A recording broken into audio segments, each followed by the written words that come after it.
It's live. It's definitely live. So there you go. There you go.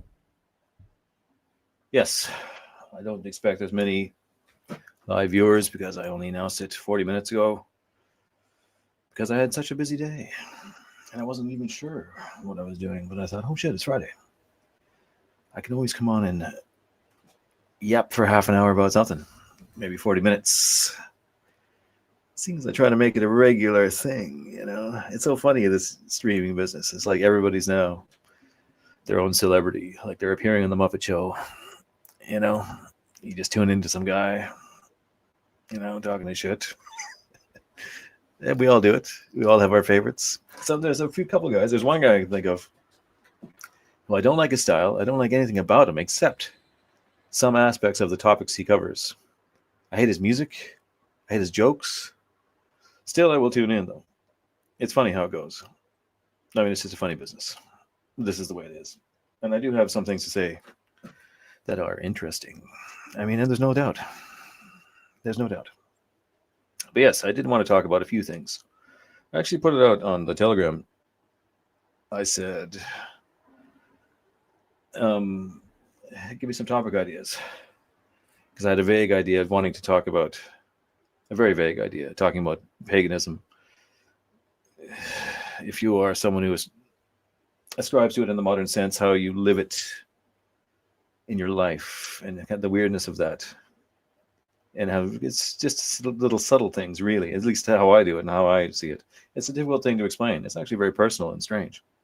Like I have a friend who I will not name. She's a sensitive soul. She wouldn't appreciate it.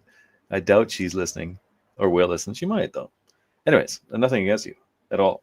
If you pick up on this, only that it's a while ago now. She asked me to write an article about why did I choose to be a pagan, even though I'm not. I'm only a pagan in the loosest imaginable sense. Where, again, I admit I was raised with Catholic values, and I think it's not. You can't be 100% sincere in the modern sense and not claim to have some kind of Christian morality, Christian background in you. So you can never be a complete pagan. But I do kind of, definitely ever since I read the classics, I'm kind of a pagan, yes.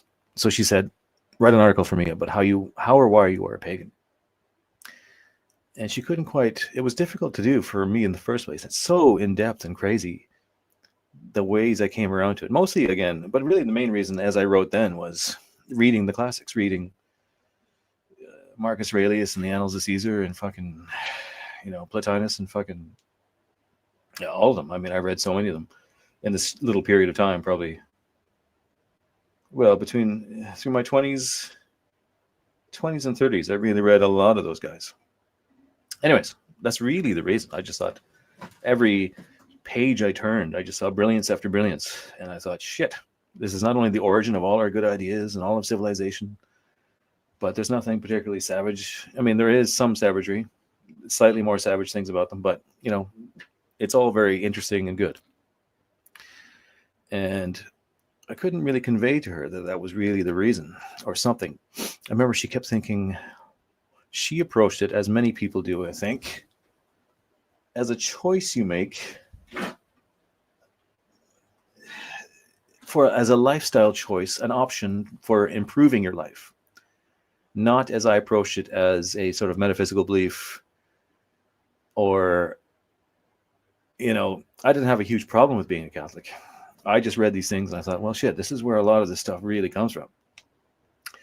In a kind of truth seeking, I really find it to be true in a lot of ways. Truer, the perennialism, the cycles, you know, the inescapably being part of nature, etc. I just think it's more real and more true. And so it's not like I made a lifestyle choice because I wanted to do this or that. I literally kind of just believed it and fell into it. And then, you know, it's hard. Again, I don't even know the ins and outs. We don't have their exact rituals. We don't live it, the paganism that they would have had in those times. But this is what I mean about the subtlety of it, of how it is in your daily life, if you kind of think that way. And I think anybody who, probably most people that follow me, kind of would be of that bent anyways. Even if they call themselves Christian, they have a kind of pagan side to them. I would say, because they're lovers of weird fiction and culty things, underground art stuff, or traditional art for that matter. Certain values and things that they would have that definitely belie a subtle kind of pagan view to the world. And yes, so yeah, there's some people. I would never choose to do anything as a self-help kind of. I'm going to do this. I'm going to be a Christian or a pagan because this will improve my life. Like, I personally would not do that. I got the feeling that's how she was approaching it. But I mean, forgive me again if she's if she's listening to this. I don't mean anything by it at all. That article idea kind of fell apart at the time. I still have it somewhere. Really a long, in-depth thing trying to explain this.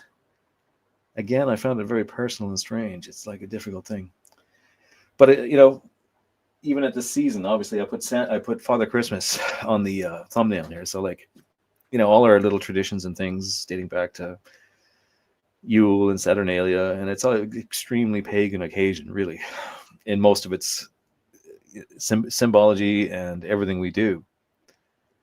And there's a little Christian window dressing on it, and that's supposed to be then made into the main part of the thing.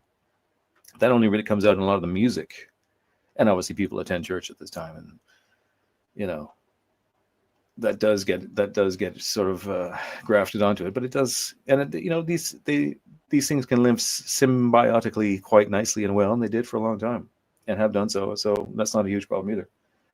But there's no doubt that there's a paganism in the air during Saturnalia, during Yule. Was there Hellenistic pagan groups when you found the pre-Christian Greek religion?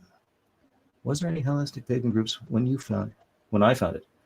That was my next question. What are the practices? How do you compile your own theology of paganism? Jesus Christ. In-depth questions already. This is my own. How do I compile it? I mean, these are complex things. How would I say it beyond what I've said already? I read the classics. I was extremely influenced by it. I feel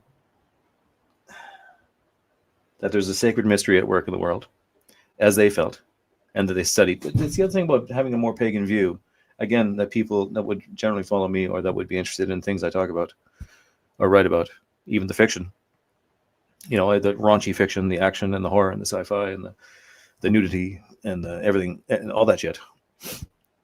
That really is a very pagan view of the world, which is in that you're not afraid to go into certain areas or to question certain things in the way that Christians can often sometimes cut themselves off. Not in the way that, say, medieval Christians would have done, or earlier Christians so much, but certainly the Christians of today deny themselves many things, deny a certain question. They can't allow certain questions to come to be asked, and not always super strictly. But so if you want to talk about,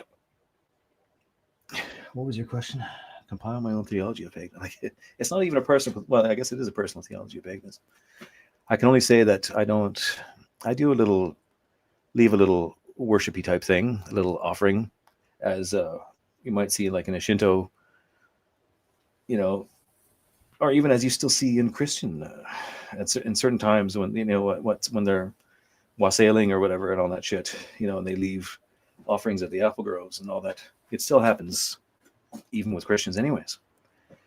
But I would do a bit of that, and I would sort of say prayers as I would have as a Catholic in certain ways, but I try not to be too needy and beggy about it. I always think of like the parable of Hercules in the Aesop's fables, where the guy's like, he was praying to Hercules to help him move his wagon, and then Hercules appeared and said, "What are you praying to me for? Just put your back into it." And even in Christianity, there was, at least at a time, that very moral fable was grafted into Christianity, really directly from Aesop. I still remember it in like the priests in the original Poseidon adventure. He was Mr. Everyone must, if you want to see action in the world, you got to do it yourself. And that was his message to his flock, was to like be tough and do stuff. And that's just a very pagan message. Pre-Christian Greek religion. Like, even I just go by what personally influenced me so much, let's say. I look at it this way. if I look at portent a little bit, let's say.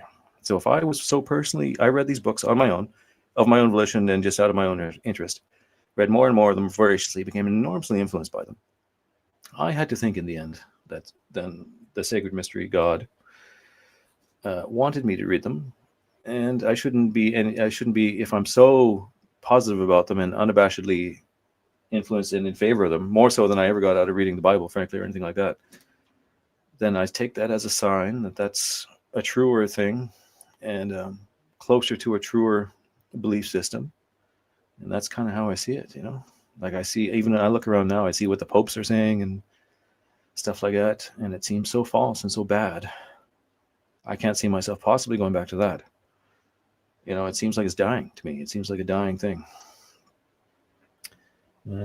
Bruce Colorette says, the only Christians who are fine asking some questions are the ones I'm friends with. Yeah, me too. And I know lots of good ones.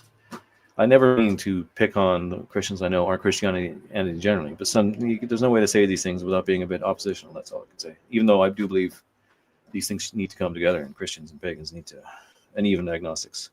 Atheists, are there really any atheists? I don't know. Do atheists really exist? Seriously, I'm not so sure.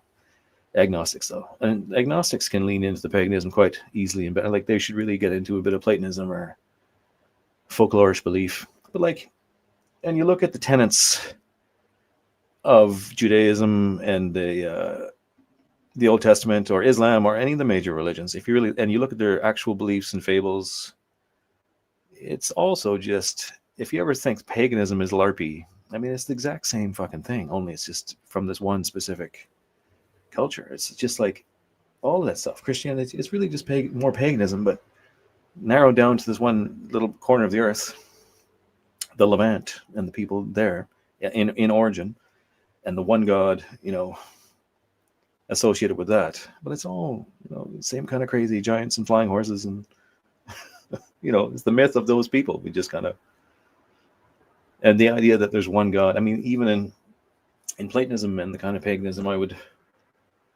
ascribe to, there's, and I think for any pagans ever, there was always one God above all the others, and that was, by far the only God you really had to worry about. And the lesser gods can be thought of, even Christians have their pantheon of angels and things. This is kind of going off on a tangent I didn't mean to get into exactly. But anyways, in terms of living it subtly, I just think anybody who's open to questioning things a lot, are open to being a little risque in the avenues of questioning that they're willing to go into, is thinking that way a little bit. And if you want to show reverence for the holy mystery, you do it in other ways. You don't have to restrain yourself from asking questions or investigating things. You do have concepts of evil and things you shouldn't do, of course, but it's not quite as strict and nonsensical. I mean, these are the benefits of it. You can say, conversely, Abrahamism works well on a lot of people because it is so strict and because it really nicely divides everything into forbidden and good. And it's very easy for someone of a more plebeian mindset to fall into it. I know that sounds insulting and terrible, and I'm sorry. But that's how, that's really how Evola, I think, when he described, that's when I first read it, was in Evola, how he described why Christianity took off when it did and, overtook Rome and everything. It was really just like the women in the slave class and the lower strata. It was their chance to, we're all equal. The meek will inherit the earth. So it has a built-in kind of revolutionary, slightly commie vibe, dare I say. But again, I'm being very, I should really think about how to word this without appearing to be attacking Christianity in any way, because I don't mean to. There's very many excellent things about Christianity. The improvements even. It was great, I think. It was a good scene when the two of them were well mixed together, paganism and Christianity, for a long time. And that began to erode. I don't know when exactly. Was it really not probably around the 19th century when they started really getting kind of campaigning against slavery and really kind of upped their equality vibe with the luxury of the Industrial Revolution after that, I think.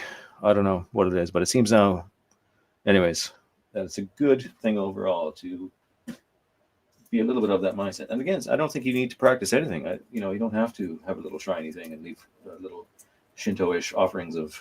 I mean, we wouldn't leave rice, but I mean, I leave what I leave. It should be something you want, is how I figured. Something you are slightly pained in giving up. Let me just say that. That's what my view to it. And another friend of mine came to that conclusion too. Someone who's into Irish paganism, or at least investigating it. He's not. I don't know if he considers himself that really actively. He'd like to, I'm sure. But he was reading into a lot of things. And yeah, it should be something you want. A little bit of a sacrifice, self-sacrifice. But again, I'm not entirely talking about what I meant to. And of course, Father Christmas, very obviously pagan figure. The Christmas time, very pagan occasion. Now, let me see some of these. I'll get back to that in a bit now, because I did want to cover some of these other crazy stream ideas I got offered because they were funny. Hold on, look at some of these comments first. We can go back to Christo-paganism. The problem is we're influenced by the Judeo-Christianity argument. The only positions that of ours that are still Christo-pagan are holidays like Christmas. Yeah.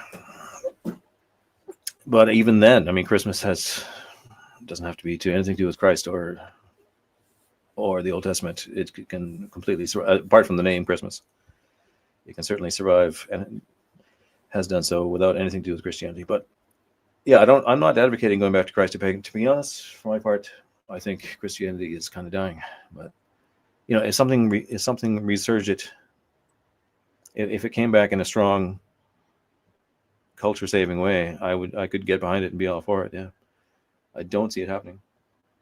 I think it's inherently got some problems that seem to be steamrolling, exemplifying in our current milieu our various problems, our value problems, our false value problem we've had since 1945. Everything bad that happens, every fucking thing, the problems with AI, everything. We can't self-correct anything because we have a few false values baked in the cake since the Nuremberg trials, basically. Maybe you can argue a little bit before that. It started, I guess, before that, in the very early 20th century. Yeah, but anyways, they proliferated these values and they spread virally. And if we could all we have to do is tweak a few values and we'll correct everything right down the line. At least correct everything in a framework of helping ourselves, saving ourselves. And there's actually no other way to do it either. For now, every move we make will be false and be a dead end or a bad turn, it seems like. And yeah, but that relates to some of these. I want to read some of these because it kind of relates in terms of what I'm talking about now. Anyways, let's see. So this is the list of people that just sent me random. I'm going to read them all. Random topic ideas. One is the mind of boomers are someone who slams Zog's lies, but also the invoke Hitler shit. Gelman type stuff. I don't know who Gelman is, but yeah, you're thinking of like the Piers Morgan and shit, or like who did I see recently? Somebody else who's like all over, the problems with Israel, etc. And then immediately like, I think it was Douglas McCarthy, the McGregor, sorry. The general, I watch his videos every now and again. And he gets more and more into saying like some deeply truth. Last time I saw him, he's like, oh yeah, it's all the money is being sent to Israel. And Zelensky's going to flee to Israel in the end. And, he was really, really hinting that they're behind the scenes on a lot of this stuff. And I don't know, I found that really tickled me. But in the end, he made some comment like, oh, who was it? But so-and-so was turning into Hitler. And, and Hitler just wanted to destroy everything. It's like, for God's sake. I mean, I shouldn't talk about this too much on YouTube, obviously. You shouldn't even say that name, apparently. I've seen people on videos just block it out. But anyways, that's what can you say about this mentality? They'll never get over it, I guess. They truly, in their minds, at some point, the television supplanted the Satan figure with Mr. H forever, I guess, because they can't even see. They'll admit that they're being manipulated now and who's to blame, and all the same stuff that he would have said at the time, but they won't dare to think that, you know, the same thing would happen to them, sort of as is happening to us. But anyways, this is quite a risque to be talking about. No hysteria. Positive Christianity was formed by the Germans. What do you mean? Formed was made by the positive Christianity was formed. Oh yeah, I think I know what you mean. Yeah, sure, but there's still inalienable problems with Christianity. Right back to the root of it. Like if I go to a mass, like this is one of the things that really started turning me away from it. Like, as you know, not just from reading the classics, but I thought I would keep my paganish views more secret, say in terms of my family, and take the kids down to a Latin mass, and they should have that experience and all that. But I'd go down there, and you do hear a whole lot of talk about Israel and fucking all these names, all these Semitic names and shit, and how the Romans are so evil. And I just thought, this really is not in line with my way of thinking. You know, and there is a little bit of a problem there. It's a little bit Johnny Foreigner. You know, it's a little bit not right. So you don't need any of that. I mean, we have it lingering now because we're all going to be, as far as I know, born and buried as Christians, more or less, right? You know, in terms of an institution, it's still there, and just in terms of like ceremonies and things, right? When you get married and all the rest of it, and maybe you can sidestep out of that, but we're not there yet. There's nothing. It's only funny little guys like me in their sheds that can talk this kind of stuff. And I mean, there's a few people maybe more mainstream pagan. Who's a mainstream pagan? I mean, there's Tom Russell's not mainstream. You wouldn't say that. Is there like a big mainstream pagan type? There's a guy who was really popular here in Ireland, very blatantly pagan fellow, but he wouldn't kind of sort of say it outright. I can't remember his name. He just died of cancer. He was brilliant though. I liked him a lot. Bit kind of liberally and kind of soft. He would be like, or I don't think it was even him or his fault, but it was like every time we saw a show about him, there'd be like a 20-minute segment where some bossy woman would come on and talk about women's rights or something, or like basically shitting on Christianity for being patriarchal or something. And she's like a silly Wicca who wants to be a pagan because of the goddess or something, and just totally misunderstand and hijack the whole fucking thing. I don't think that was probably more RTE's doing than fucking this poor guy. But he was good. If only I could remember his name.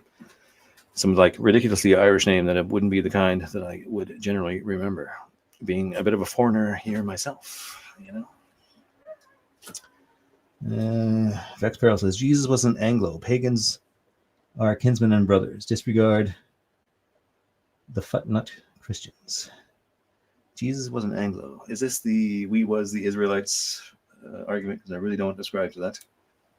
That's really one of the more desperate Christian attempts to inject tribalism back into Christian, and while remaining Christians, is to say we were the Israelites kicked out of our land. We Europeans, or even Anglos, or whatever.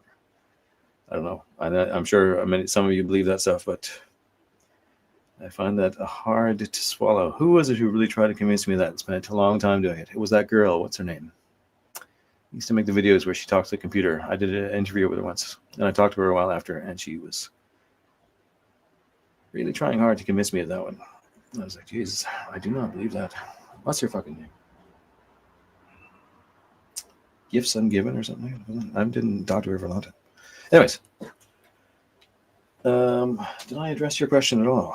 Oh yeah, so the boomers. Yeah, so what's the reason they do that? Or how can we stop them from doing it? I don't know. Because they're way past the time when they should have copped on to that one. They should have a little inkling. They're like, wait a minute, if they've lied so much, controlled us so much, and they're doing all this shit now, killing all these fucking Gazans and shit, like, could they not think of questioning that history a little bit, like a remotely forgiving view?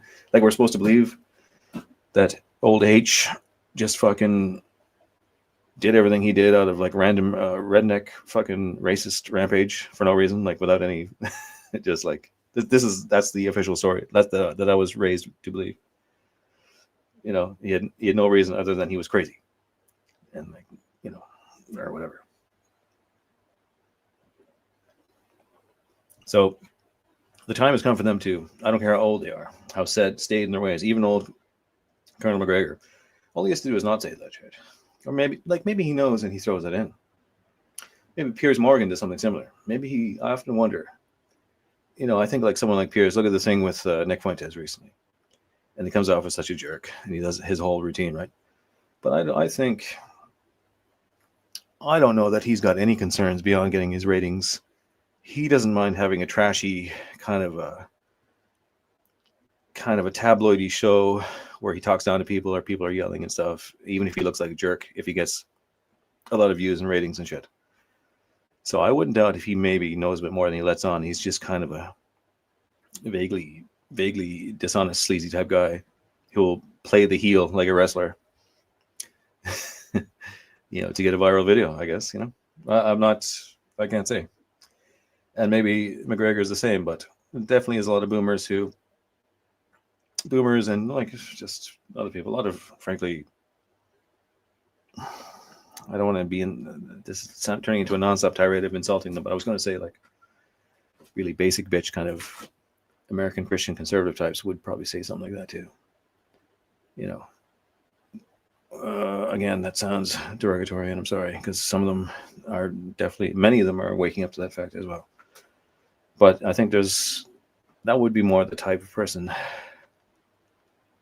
And I guess, if you were raised and you truly believe the story as we're told when we're young, and you can't get out of that, you can't get around the horror of what you think he did, then, I can see that, I guess. But they've got to get a bit, again, they got to get that pagan, inquisitive, a little bit of fearless inquisition. So what else? This guy's another one.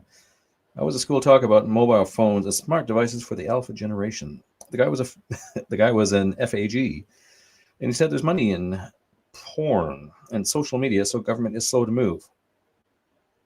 Well, would not have liked if I included farm in the list. Well, okay, I'm not sure what the actual idea is there, but yes. The guy was in it. I mean, it's the phone thing is dreadful, especially if you got kids. I got a teenager, and I can't get him to stop looking at his fucking phone, and it's kind of annoying. And like porn, yeah. See, the porn thing's funny. Like I got old guts here. I'm always gonna be promoting this for the next while, and it's got some explicit comic book sex, fairly explicit, not too bad, but only in sort of like, again, a very pagan way, let's say, where I don't have any hang-ups about doing such a thing. And again, I never really did, even when I was more of a Catholic. I mean, many Catholics are incredibly ribald people, to be frank.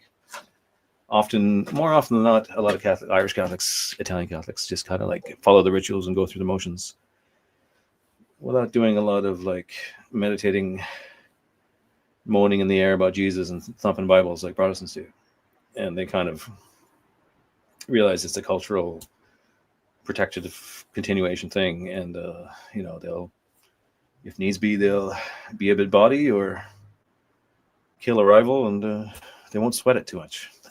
You think of mafia types. Anyways, what's my point about guts? Yeah, so there's a fine line. I've made videos before about where I think I have to say there is a certain acceptable level of porn. If anybody knows about my secret Telegram channel, then they know that I have a Twitter account that does the same fucking thing.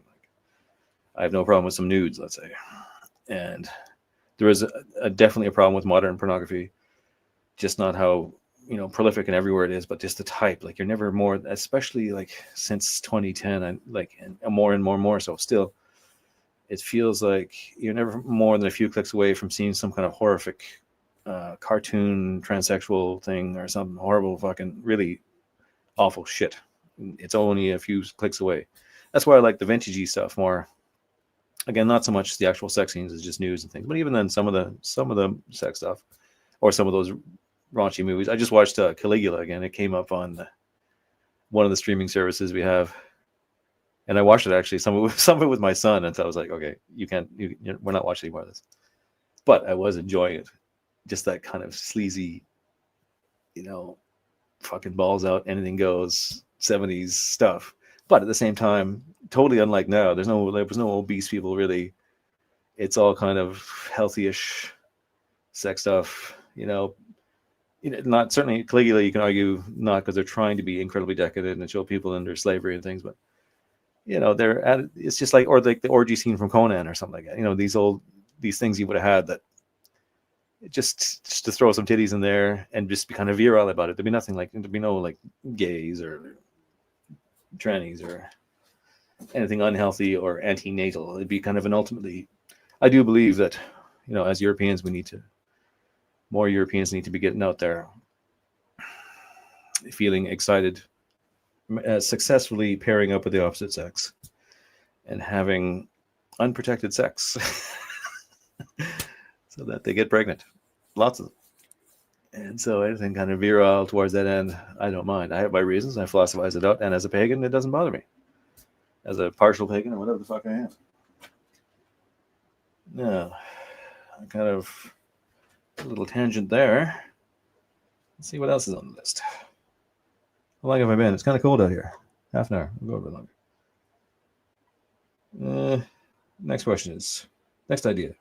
Is the universe inclined towards beauty?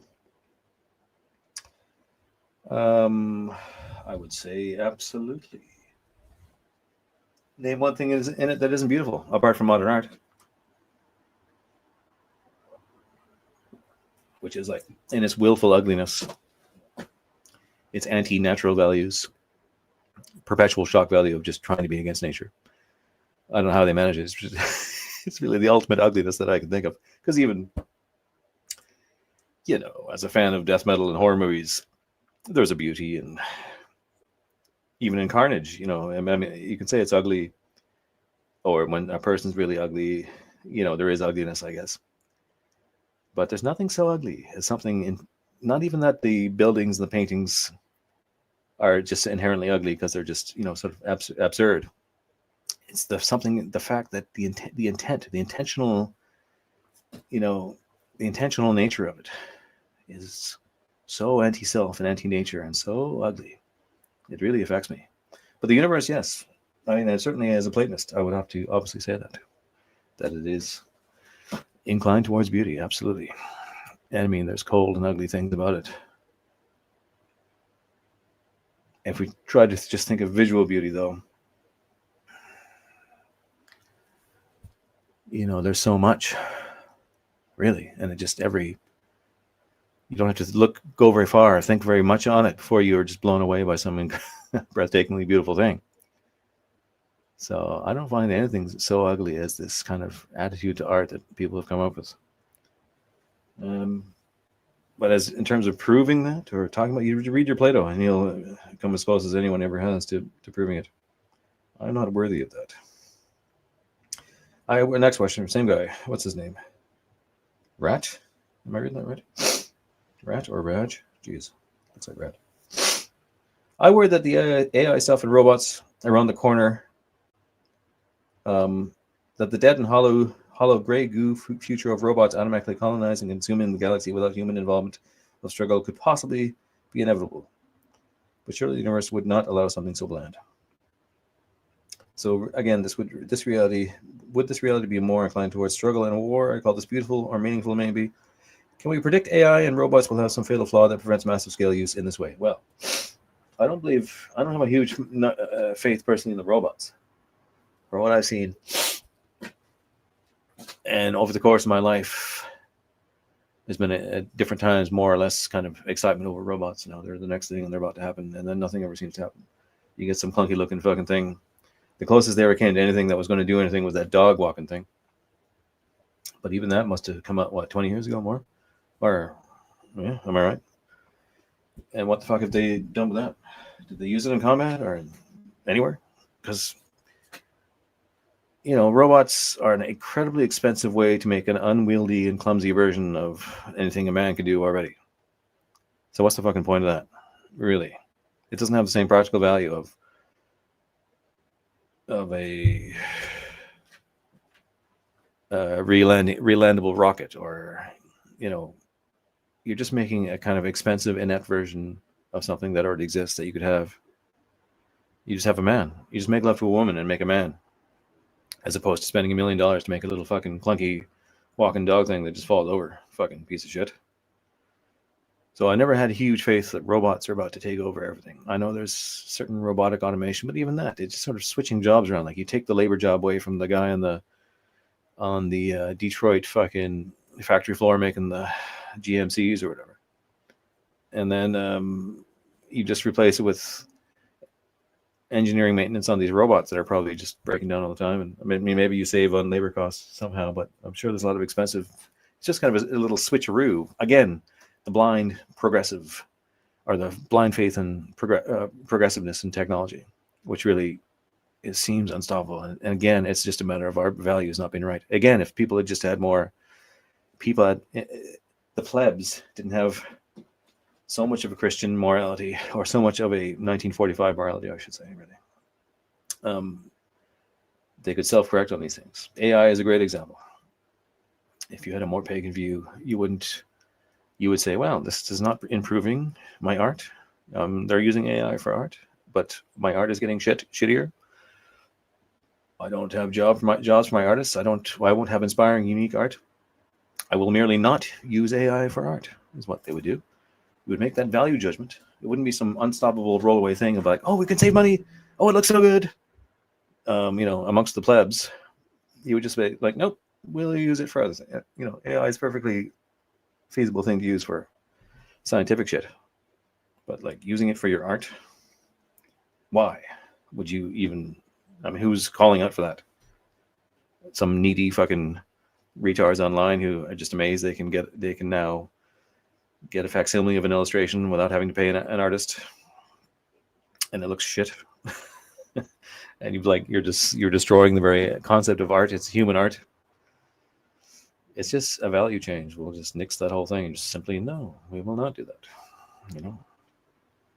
It's not, and even that's not anti-technology. I do believe in like a pagan technology, hierarchical technological use where technology should be used. There should be a progress towards heroism, where we should be doing the really big things. We should be landing people on Mars. We should be making Jurassic Park.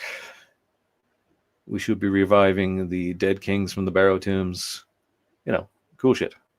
Dangerous things that scare our modern progressives who are, their values are so gimpy. All they want to do is make like artificial wombs for transsexuals and breed a fatter boneless chicken or something just to save a few pennies for the middleman who's already fucking destroyed everything with his gluttony. But yeah, AI is garbage, and that requires a value correction. Maybe we'll make it maybe after we've completely destroyed art. I mean, I will never use AI for anything. Like I struggle hard to put together things like this, and so do the artists involved. It takes a long time to do things properly. But I will never use AI for fucking anything, and I don't care. But does that answer the comment at all? I don't know. But yeah, AI, fucking garbage. What a waste of time. Silly.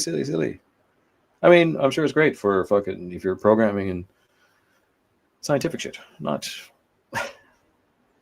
destroying human creativity.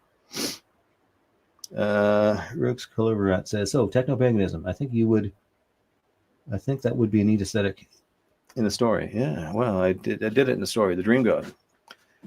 Though that's very specifically Roman and kind of very specific, but in a modern, like, it could be done in another kind of near future way, where we do value correct, and we do becoming more inquisitive, heroically, more patriarchal again. That would have to be part of it too. We can't have this kind of, a lot of our value problem is that it's so feminine and empathetic in all directions, like some of those things I suggested, like you tell a normal, like apparently, it's not impossible that you could do something like a Jurassic Park. You could bring back mammoths and stuff like that or something. Supposedly, I've heard. And the average plebeian fucking loser immediately is like, oh, you're playing God. Oh, we can't do that. And gets fucking scared. Meanwhile, we're doing all this other horrific shit. That's just like, the only progress they do is this kind of AI doing art, like something gimpy and useless that just makes everything worse. That maybe at least it doesn't sound scary. It doesn't sound like they're playing God. Oh, or they're, what kind of, like commercial things that sound like they're going to improve. The plebs never cared about people landing on the moon or anything like that. They was you always had to frame it in that, but NASA produced Teflon so you can fry your eggs and it won't stick. It had to be some basic everyday pleb thing for them to even grasp the value of it. So you have to have a little bit of that understanding. It's very pagan to be hierarchical, I think. It was very what's the early Christian period called again? Feudal. It was very feudal as well. Because they were still very pagan as well. But you kind of have to have that, be outspoken about plebeian tastes and keeping them in check, because that's a big part of why we go around in circles and get worse and worse. Trying to appease these people and pretend this mass of people born to be followers. He was talking about this recently. But anyways, everybody knows this, that the mass of them are sheep and they just fall in line and are conformists and so forth. But they really genuinely don't understand these things, I don't think. And the importance of these very important things. And, techno-paganism. Yeah, sure. I think we should discover Agartha, and Mount Meru. Yes. Who started the Agartha anyways? It wasn't fucking... what's that really crazy guy from South America? The esoteric Hitler's guy. I'm sure it began before him, but I don't really know the details of Agartha. But no, I do not literally believe there's a civilization under the ice in Antarctica. I'm afraid. I'm sorry to say. I'm a rational pagan. I'm not a super fucking... that's part of the reason I couldn't get behind some of the Christian stuff, frankly. It was some of the more superstitious notions.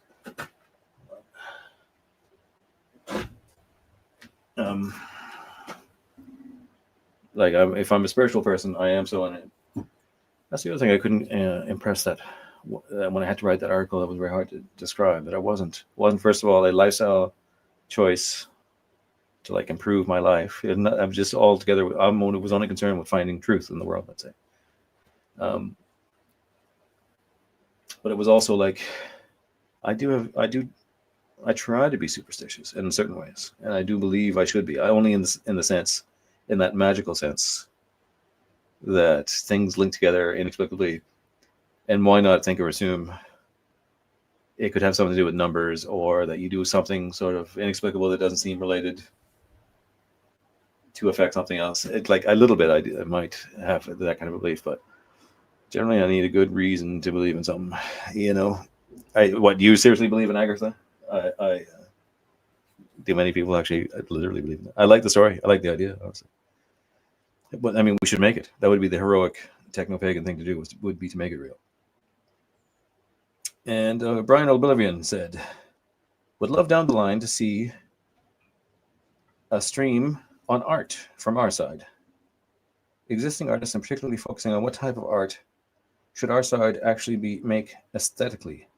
Patronage networks, distribution, etc. Well, shit. That's touched on many very important things that I would love to see developed. Someone should do that. Specifically, develop patronage networks. I'm not sure anybody has. Have they?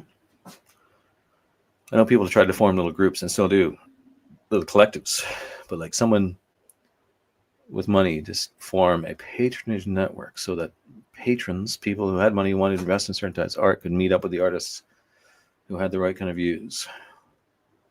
That would be something. I do have a patron. I'm very thankful for him. Paul is his name.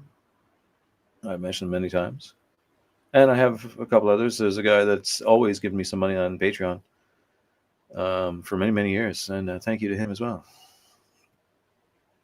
And maybe a few others. People that buy my books. I like to have something to offer at least. I always try to make some books and have things going. I don't, but to have more patronage and have more money and more things going would be even better. There is a certain amount of group support, but I network through people I know, just personally. People who DM me and I talk to them. You get little jobs and things. But yeah, it would be good to have it more organized if it could evolve out of that organically. Yes. If there's patrons out there with money, they should, and they were interested in things like Guts. This is comics. You have to be into comics, I guess, to buy it. or for my own part, I have my science fiction series, or I got my nonfiction book, and I hope to come out with some more nonfiction books when I get time, because that was fun as well. But I'm more interested at the moment, anyways, in creating art instead of just like writing books whining about art. I was going to do one about religion too. I haven't like mostly done, but shit, I'm going to find the time. But doing like totally fun stuff like this, like underground counterculture stuff, like the Guts, is incredible fun, and more people should be trying to do it, just to make stuff enjoyable, actual content for people that aren't rainbow people, let's say. I mean, we need more of that, and the tools are there. Like some things like Amazon self-publishing is a very handy tool. But yeah, you need more networks and things. What was the other part? What was the first part of that question? Hold on.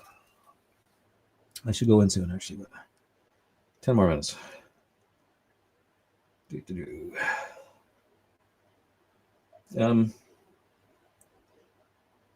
I can make a whole stream out of this some other day. Art from our side, existing artists, and particularly focusing on what type of art. I mean, what type of art? That's up to the person, you know. What type of art?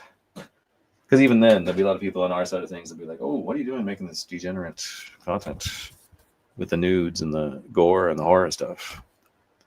Again, I've gone to great pains to try and explain my views on these things for many years. So, I'm simply not a conservative Christian TPUSA person. I'm an anti-woke person. Well, I say I'm just like a normal guy from 2005, let's say. You know, I'm not an evangelical, and I do understand there's problems with things like pornography, but in a Milo Manera type comic, I find it to be not only acceptable but enjoyable in a kind of unabashed, delightfully pagan way, let's say. You know, so that's my excuse. And I know it's not for everybody, but there you go. So other people, in terms of, if you're going to ask me what type of art should they do, still, you know, they should make whatever art they feel inspired to do. Without AI. With as little computers, in fact, I mean, it's bad enough just all the CGI and the computer use really already, let alone the AI shit. You know, I have to admit I do all my coloring on the computer, but I always try to make pains to make sure you can't tell that. Some people are very obviously digital in their work, but I always try to get around that. But obviously everything nowadays that winds up printed goes through a digital stage. Apparently there's a way to do Kindle comics too. I'm going to look into getting Guts on the Kindle, but I don't know what the quality will be like. Hopefully it's good. It's hard to imagine because Kindle's formatting is shite. What's going on now? Bruce Coverlot says, not really. I don't believe in it. Kind of believe that Hyperborea is a mythological tale of a real group of people living in it. Yeah, Hyperborea probably was real, yeah. You know, Atlantis maybe. Atlantis, the land of Atlas, the giant Atlas. His land. Yeah, I believe they were probably real places. The Atlantis story goes way back into ancient Egypt and stuff. You know, where it was or what it was, I don't know. And, you know, Hyperborea is just like, you can just look in the history of the Indo-European fucking raiders. Whatever place they came from, wherever they live, whatever that was all about, that could have been kind of the origin of that story. That's another thing. Like, if you have a kind of pagan belief, your belief system or your gods that you're praying to go back to, you know, that they go back as far as that. You want to talk about being linked by blood and tradition. Before, you know, there's a direct link between that and the paganism that was around right before Christianity took over. So you're going right back to Hyperborean type belief system, and even those words, even are still in Christianity, like Deus. I mean, that's the original word for God to the Indo-Europeans. And again, he was the Sky Father, the big daddy god above all the others. You know, which is still in Christianity. Just the whole particulars of the Jesus story are the things you have to believe as a Christian, as well as the incredibly binary nature of the good and bad stuff, heaven and hell. I mean, paganism has like heaven and hell as well, but hell's not forever, and everything's kind of cyclical, and everything changes, which seems to be closer to reality, if you ask me. Mystery, suspense, enlightened despot. Mystery, suspense, horror, and terror and sci-fi are a calling. It has nothing to do with politics. It's more of a kind of poetry, yes. But in the modern sense, the only politics you need to have is to not allow wokeness into it, because wokeness destroys everything in fiction. Like, as soon as you feel you're being pandered to make some kind of girl boss character, or a smattering of multicultural people, or anything that intrudes on telling a story. And in fact, the story is much clearer, mythical, sensible, if it is modeled on really a kind of the pagan myth model, really. And like, there's a kind of tribalism in it. You're going to be talking about people you can relate to in a world that makes sense. It harkens back to what I talked about a few weeks ago about all the good horror movies that come out now are set in the 70s or a time before multiculturalism, just because you have a more sensible world, a more believable, sensible world than the actual shit world we're living in now. It's more cohesive and makes sense. There's no sense in the world the way it is now. So even when you're telling the story, you kind of have to. That's the only. But other than that, you don't need to. The amount of times I get story submissions from people, and I remember one guy.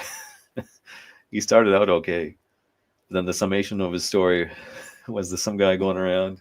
It was like an Agartha type story, but he was wielding vril or something, like a weapon, and he was killing these rat people. And it was just like, okay, many people don't understand just because I rant about that stuff. I guess that I don't want to see that in the story. I'm just, in terms of the fiction and the fun stuff, it's all about making a good story, really. And telling it in that old-timey way, generally a little bit no holds barred, anything can happen kind of stuff, which used to be really, even up till, I don't know why I get flack about this, because recently I noticed it's very popular to hate Quentin Tarantino, but like, he was the last era of filmmaker that really would tell a story in that kind of balls out way. And he lost it with Jackie Brown, which was boring. And then after that, he went like PC. I haven't even watched his new movie. The last one I tried to watch was, Kill Bill. I didn't like that. It was just fucking stupid. Some decent parts, but like, what came after that? Everything. The thing where they shoot Hitler and all that shit, and whatever it was. Yeah, like reinventing history.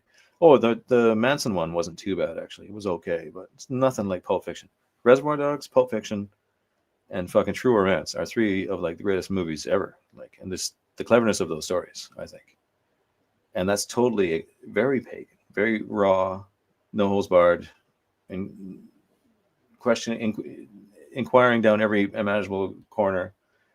There's a lot of racism, a lot of sex, a lot of gore. That's. And again, it reminds me of the exploitation films of the 70s and 80s, which is really stuff I was raised on, and stuff that and the magazines too. That's why like Guts is kind of modeled off heavy metal and heavy metal hurlant, and a lot of mags that were around back then that I don't see them around. When they're around now, it seems like generally they've been poisoned with wokeness. As soon as they touch that stuff, it seems they just go shite. And if it's not the wokeness, it's the really blatantly digital type work. I don't know. It's difficult to explain, but problematic, let's say.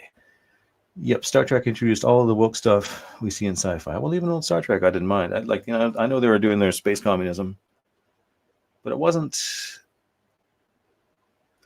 Even New Generation, it was a bit more kind of tainted with some of that stuff, but it wasn't the same as the way it's the way it's forced into things now. Like, I didn't see any of them, but even I saw one of those Star Wars movies they've made, Disney Star Wars movies. It was so shit. It was unbelievably bad. Made by committee. You could feel it. You could feel them forcing in their little values and things. Really jarringly and terribly.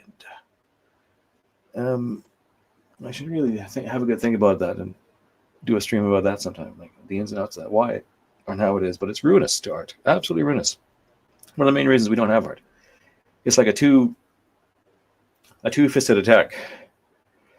I got one fist of iron, the other of steel. If the left don't get you, the right one will. So they got fucking the woke shit. If that doesn't kill you, if that doesn't destroy your fiction or your fun, then that's the technology progress and the AI and the other bullshit. It's like, how do you escape this shit? You just gotta like step out of all of it, you know. But there you go. I think I better go inside. And I talked for about an hour. Shit, I did longer than I thought. Freezing my fucking balls out here for you, little pod people, my little ones, my little creatures. But how thoroughly did I cover the subtle realities of living pagan, or whatever the theme was? I don't know. I'm sure I talked a bit. I'm sure I gave you some of the mystery of it, the inexplicable, the values, inquiring about things, and reading those classics, understanding their view of the world, the superiority of it in many ways. Maybe I can formulate my thoughts and talk more about it later, but for now I'm done. So there you go. Yeah. Oh, Bobby Toast. I bought Guts. It's good, but it gives more philosophy and more serious stories. It's possible to be both violent, sexy, and deep at the same time. Well, the point of it is to be kind of trashy, though. That is also the point of it. It's not necessarily. And in the next one, I think there's going to be more serious stories. I've started them, and they will be serious, if that's what you want. But the idea was to be a bit trashy and exciting. More philosophy. Yeah, it's not. Guts is not meant to be philosophical. It's not meant to be even. I mean, there's certain philosophy in it, you could say, but mostly it's meant to remind you of that old, slightly exploitational fantasy horror type stuff, right? Aegon is what you want if you want a bit more in depth. But then some of them are quite in depth. Like some of them are not. Some of them are blatantly slightly trashy, and that is the point. In a cool and culty way, of course. Maybe you have to get it though. You have to be in the know on that. But the next one, I think, from what the stories have started already, maybe a bit more deep in that regard. But like, say, the Bagram Stones, it may seem like it's just a story about acid-taking hippies, but there's good lore in there about passage tombs and things. You know, even the Jess Franco thing at the end, you have to be into these cult movies and these characters and things to really maybe fully get it. But it's meant to be kind of trashy. Albie Godell, it's trashy, funny, and you get cool style in the art. Yeah. Saw an ad recently of some supposed scholar lady type saying how much study time AI saved her. Oh. She'd have more time to be an idiot. She's literally avoiding the hard work. Yeah. Well.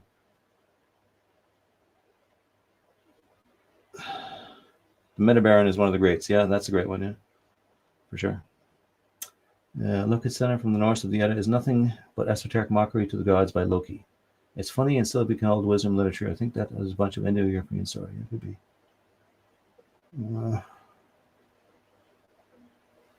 But yes. Yes. I think that's it. I think we're go. I think I'm going to go. But yes, bye, Guts. Don't mind that talk about it not being philosophical. Yeah, there's depth in it of a sort, but it is meant to be. And it's not dumb. It's definitely going to be good stories. And Aegon-like stories. There's even a character from Aegon, Black Cobra, in it. But it's meant to be just what it is on the face of it. Exploitational, let's say. But there you go. I am going to go. Until next time. Goodbye.